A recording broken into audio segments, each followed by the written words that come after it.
make sure you pause the video and read this question very carefully. If you do so, you'll spot that pretty much all the information is on the diagram already, but we do need to acknowledge the coefficient of friction. So I'm just going to pop that on the diagram and note that it is released from rest, which is here. So it's held at rest and then released. So I've just written that on the diagram as well.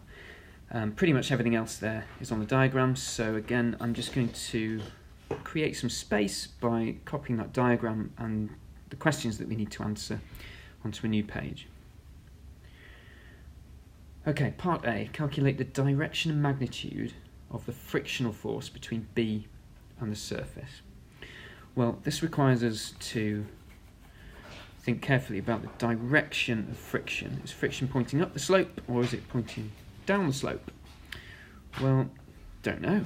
We need to explore both possibilities and decide which one is the sensible one. So intuitively, looking at this diagram, you've got 3 kilograms over the edge pulling down and 5 kilograms on a slope, but it's a very shallow slope. Now, intuitively, I think the 3 kilogram effect, the weight of that, is going to pull it round to the right. So the block's going to move up the slope, and therefore friction will be pointing down the slope. But we don't know for sure, so let's explore that. Here's a force diagram for block B. Now, we really want all of the forces to be parallel or perpendicular to the slope, so I'm just going to resolve that 5G in situ there into its components and just delete the original force. So they've therefore got a resolved force diagram for block B. Now, there's a big question mark about friction. Well, let's draw a force diagram also for the bob, as it's called, pendulum bob, or something hanging over the edge. Now note that the 3G is 29.4, so we've got external forces. The tension's an internal force, so just ignore that for the moment. Gravitational forces are external. And we've got a 29.4 pulling it to the right, but only 12.7 pulling the system to the left. So the 29.4 is going to win, and therefore, if this system moves, it's going to be pulling the block up the slope, and therefore friction must be pointing down the slope. So I've just tidied the diagram up a little bit there just to show friction. Now, the block is going to move, so we can assume that F max is, well, the friction is maxed out. Let's resolve perpendicular to the slope, and we just spot straight away that R and 5G cos 15 must be equal.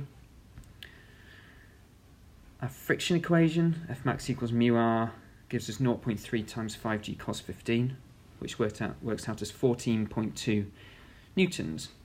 And the question does ask for the direction, so don't forget to write down the slope. It might do that you've got that written on the diagram already, so it's very clear that you know which direction it's pointing, but I'd be really clear in questions like that. So don't forget to read the question again at the end and make sure you've answered it.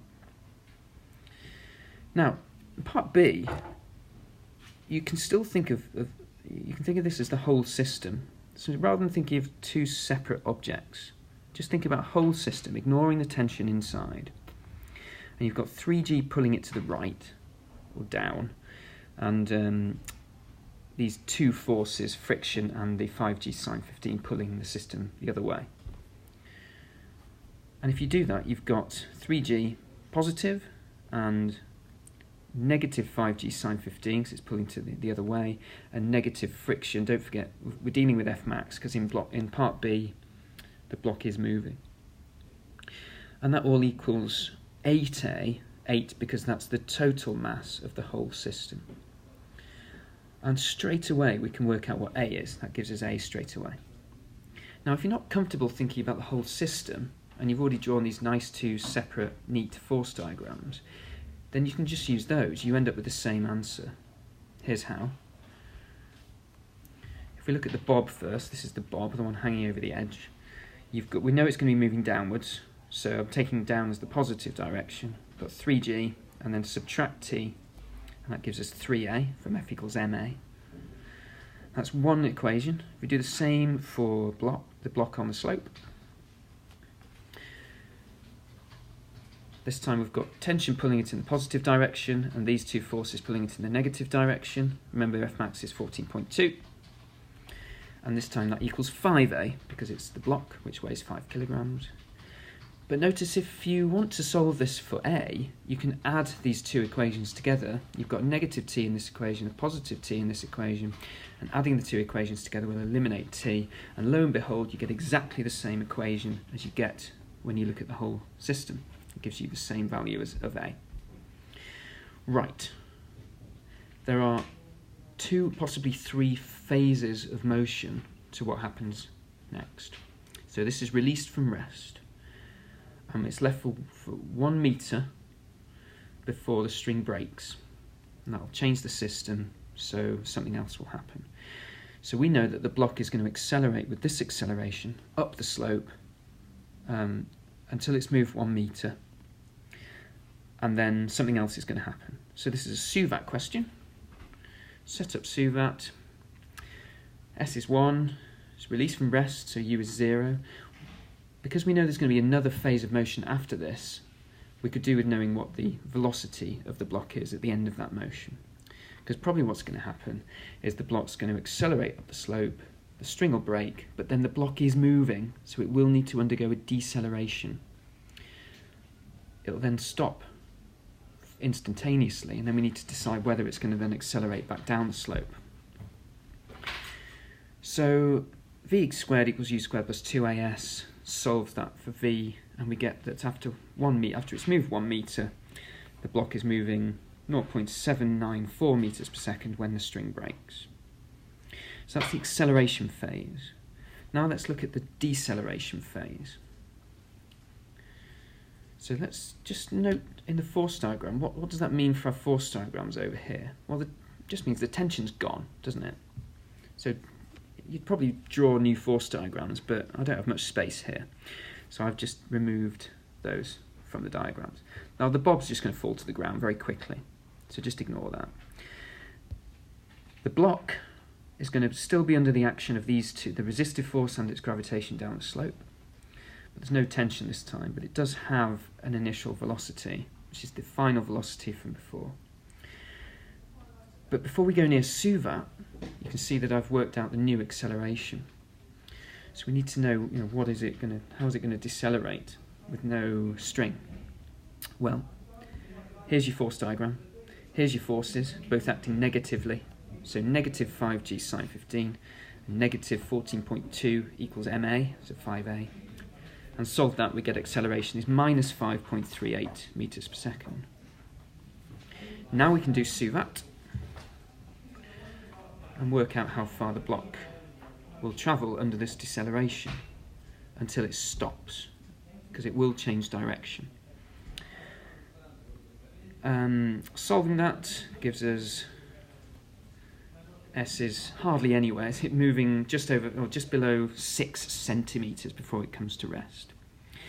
Now the question does say it's interested in how far it travels in the subsequent 10 seconds after the string breaks.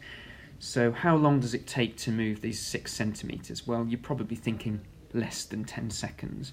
And if you quickly work that out, actually it's quite a lot less than 1 second, just 0.15 seconds. So we've still got 9.85 seconds worth of travel to deal with.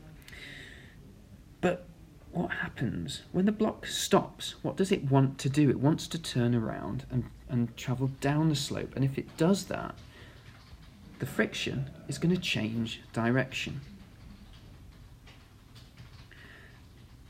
So I'm going to change my force diagram. Or in reality, in an exam, you draw a new force diagram. But I'm going to change it on here. So F max is now pointing this way. But what did we decide F max was? I think we said 14.2 before, didn't we?